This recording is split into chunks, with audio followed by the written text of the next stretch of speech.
করছে। এটি আজ সকাল 9টায় চট্টগ্রাম সমুদ্র বন্দর থেকে 1425 কিলোমিটার দক্ষিণ পশ্চিমে, কক্সবাজার সমুদ্র বন্দর থেকে 1395 কিলোমিটার দক্ষিণ পশ্চিমে, মোংলা সমুদ্র বন্দর থেকে 1245 কিলোমিটার দক্ষিণ পশ্চিমে এবং পায়রা সমুদ্র বন্দর থেকে 1275 কিলোমিটার দক্ষিণ পশ্চিমে অবস্থান করছিল। এটি আরো ঘনীভূত হয়ে উত্তর উত্তর পূর্ব দিকে অগ্রসর হতে পারে।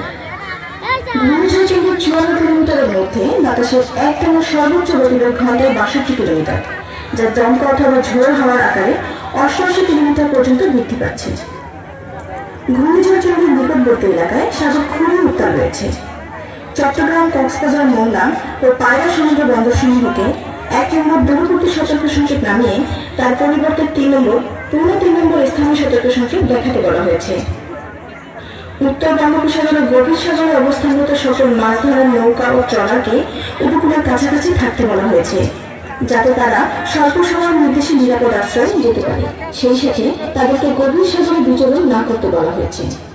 আবহাওয়ার বিশেষ বিজ্ঞপ্তি শুনবেন।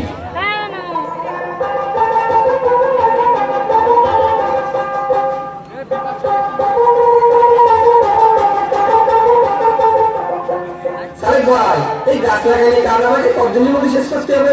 তাড়াতাড়ি শেষ করতে হবে। এই ধরেন মাসখানিকের মধ্যেই। এত তাড়াতাড়ি কেন? আর একটু দেরি হলে তো আমাকে সুবিধা হতো। সুযোগ নেই, বর্ষাকাল আসছে না। আরে বর্ষার সময় তো গাছগুলো বড় হয়ে উঠবে, তাড়াতাড়ি তো কাজ শেষ করতে হবে। আসসালামু আলাইকুম চেয়ারম্যান সাহেব। মেম্বার ভালো আছেন? সালেম সাহেব, কাজ তো মোটামুটি ভালোই এগোচ্ছে। ভাইদের একটু ডাকেন, কথা বলি। আর পাশের দোকান থেকে কিছু খাবার দাবার আনেন, একসাথে খাই। আপনারা সবাই উঠে আসেন, চেয়ারম্যান সাহেব আপনাদের ডাকছেন। আপনাদের কাজ তো দেখছি দ্রুত এগোচ্ছে। এই মধ্যে গাছ লাগানো শেষ হলে দক্ষিণ